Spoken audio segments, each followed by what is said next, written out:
Hey, Saretsky here. As always, Canadian real estate market update with a particular focus on Vancouver. If you get sort of value and entertainment out of these videos, all I ask you hit thumbs up and subscribe. Questions, comments, put those below. Of course, on this week's show, we got to talk, about the hot topic which everyone's talking about, going viral on social media, is U.S. CPI inflation coming in at 7.5%. So this is the highest reading in 40 years. It's the highest inflation print in 40 years in the United States. The last time that inflation was this high, inflation was at 7.5%. The Fed funds rate, the U.S. Fed funds rate was at 15%. Of course, today it's at 0.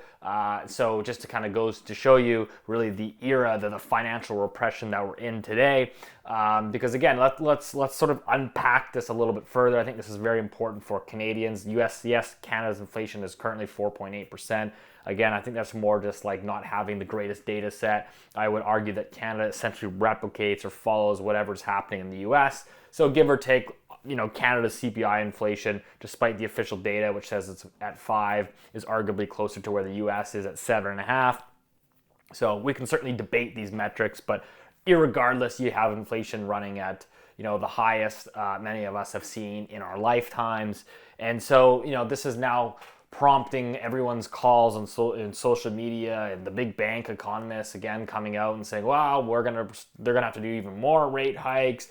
They're gonna, this is the Paul Volcker era 2.0. Look out below, everything is gonna blow up." The macro doom guys are out talking about hyperinflation, and everybody's losing their minds.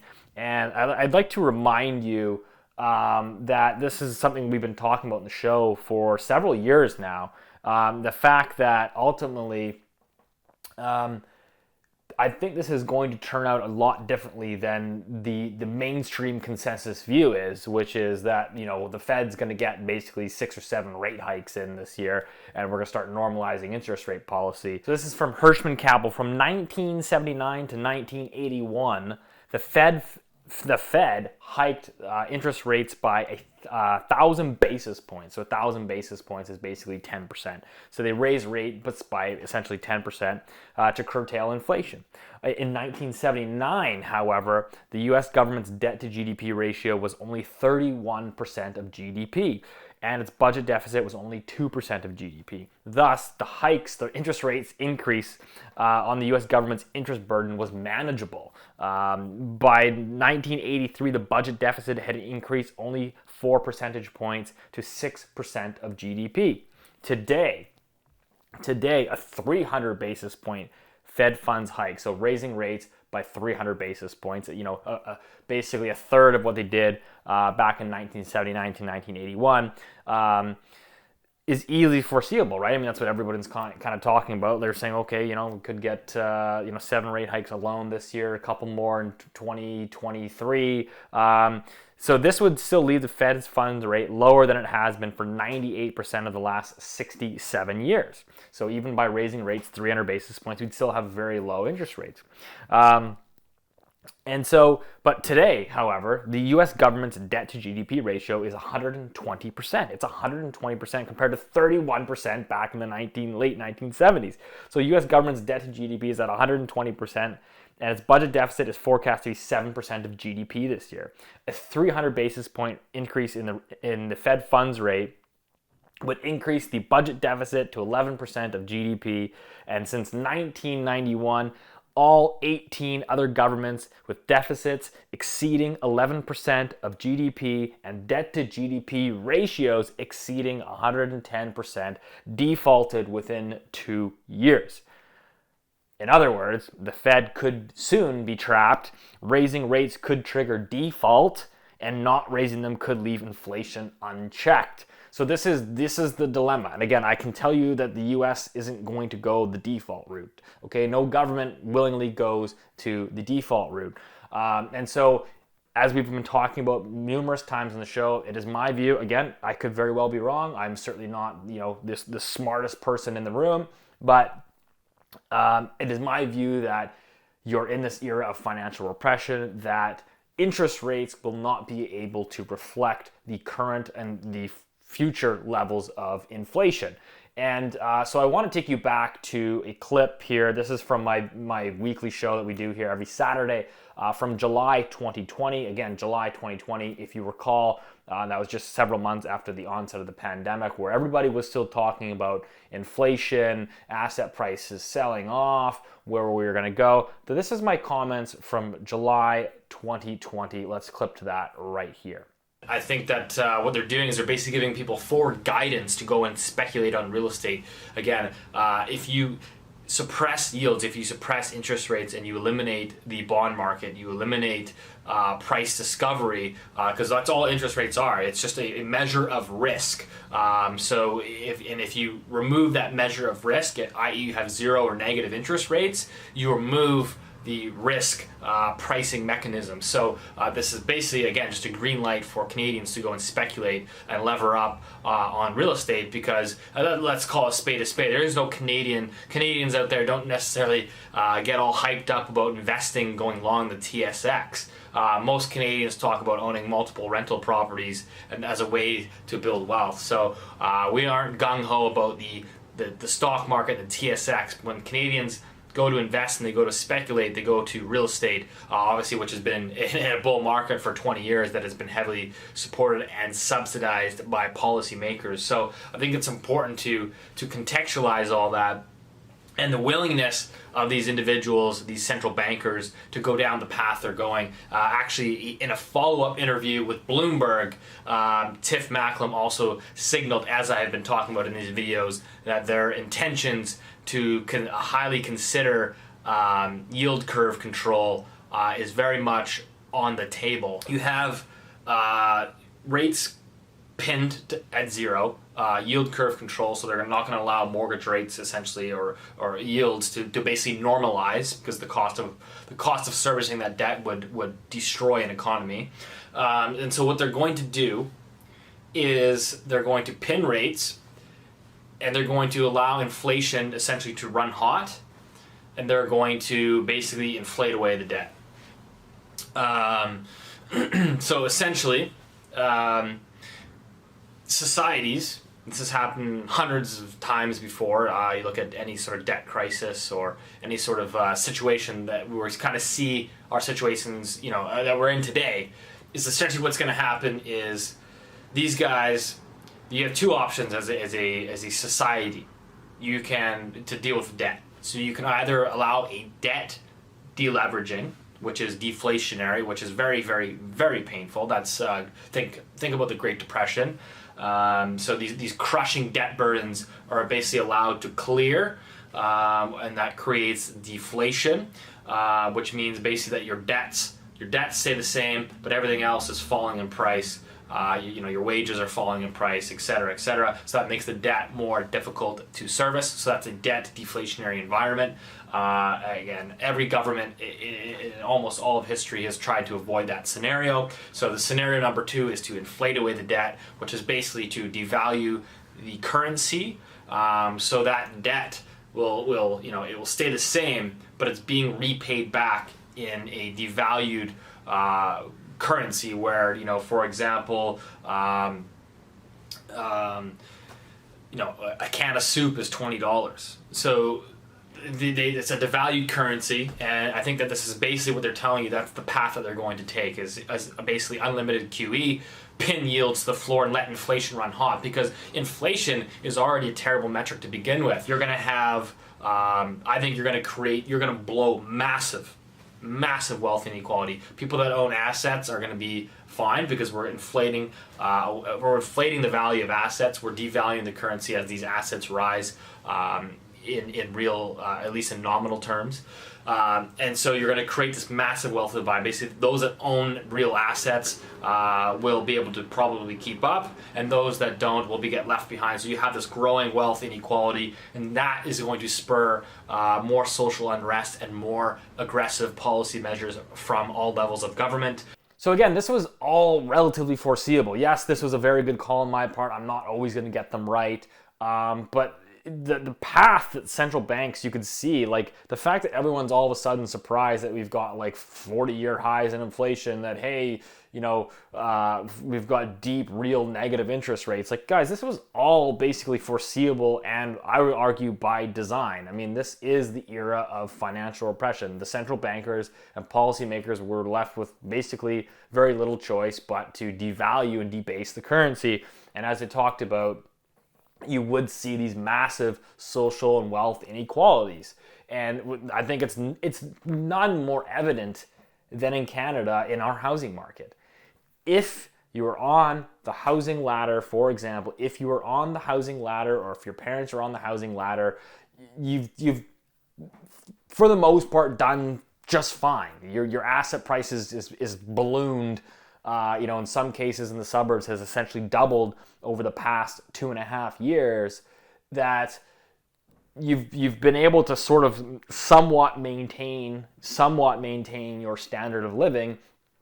And those who haven't, those that were renting or their parents doesn't have any home equity to sort of pass down, they have fallen exponentially further behind. And again, don't shoot the messenger. I think everybody is anyone that watches the show is well aware of kind of what's happening from a feet on the ground perspective. Again, I'm not the policymaker. I'm just the one that puts out these videos, ultimately trying to help people to try to explain how, the markets are working, because I think we're going to continue to go down this path. I do think that we are going to get interest rate increases this year. I do think that has a high probability event of slowing the housing market. I do think that we will probably see corrections in frothier parts of the housing market, such as the suburbs. I think you're going to see some pullbacks there. But I think, over a long-term duration, over the next 5 to 10 years, these policies are going to remain in place. You're going to continue to have real negative interest rates and basically financial repression, where, again, interest rates do not reflect the rate of inflation. Whether that rate of inflation is measured on CPI or not is irrelevant. And this is why I continue to talk, I go on these news programs, these mainstream news programs, they say, what's causing this housing price run up? What do we do to solve it? Like, there's nothing you can do to solve it. It's going to continue unabated, because this is a global sovereign debt bubble where central banks, governments, in order to maintain this existing fiat currency system, are going to have to run real negative interest rates for the foreseeable future. There's no other alternative unless you completely blow up and rewire the global financial system. This is just what it is.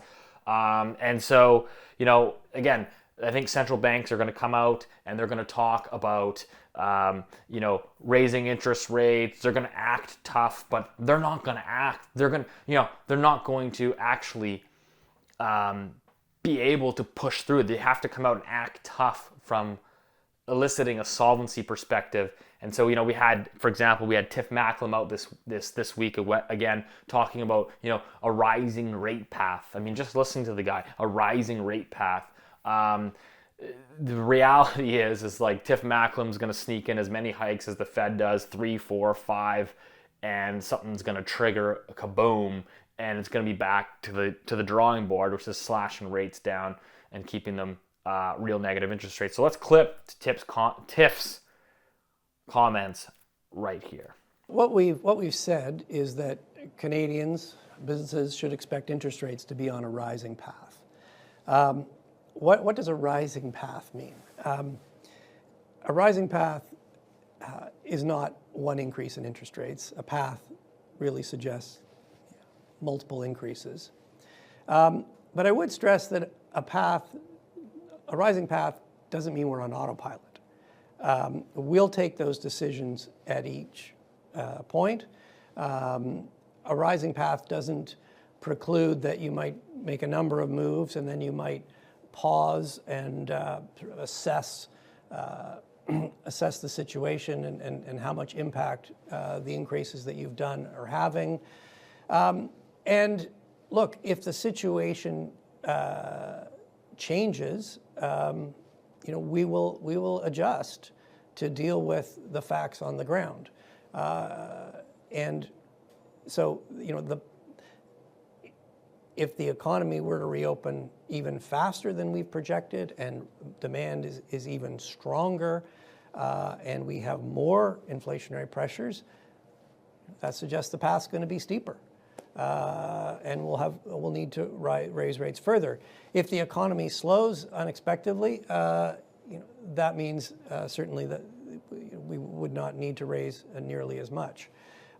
We'll be taking those decisions at each point in time, but we are starting from ultra low interest rates, and we have an economy that has recovered. So it's pretty clear that the interest rates need to go up to bring inflation back to target, and we are committed to bringing inflation back to target. That may lead us very well into the next question, which is, what is the bank's opinion on housing prices and household debt levels? Household indebtedness, high housing prices have been a feature of the Canadian economy now for a number of years. Certainly, we've been highlighting this vulnerability before the pandemic.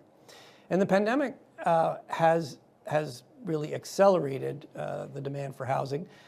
Part of that is somewhat related to the unique circumstances of the pandemic. I mean, we're all spending a lot more time at home. We're working at home. Our children are studying at home. Most of our recreation's at home. People want more space. As the pandemic eases, I think you can expect that that demand for space, more space, will come off a bit. The other element is interest rates have been very low.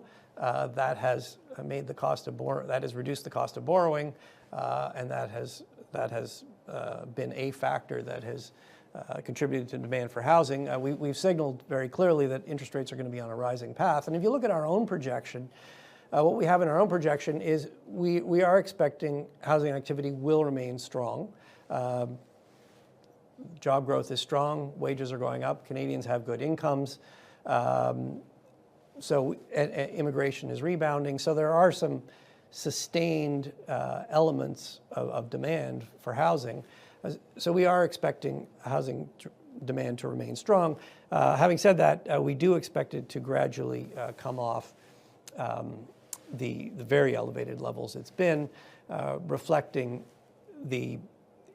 some normalization as we come out of the pandemic, and the fact that interest rates will be on a rising path. Look, this guy is still talking about, blaming high house price valuations on the pandemic and consumer preferences. It's like, buddy, you've just had the single fastest home price inflation we've ever seen on record. You've got CPI inflation at 30 years.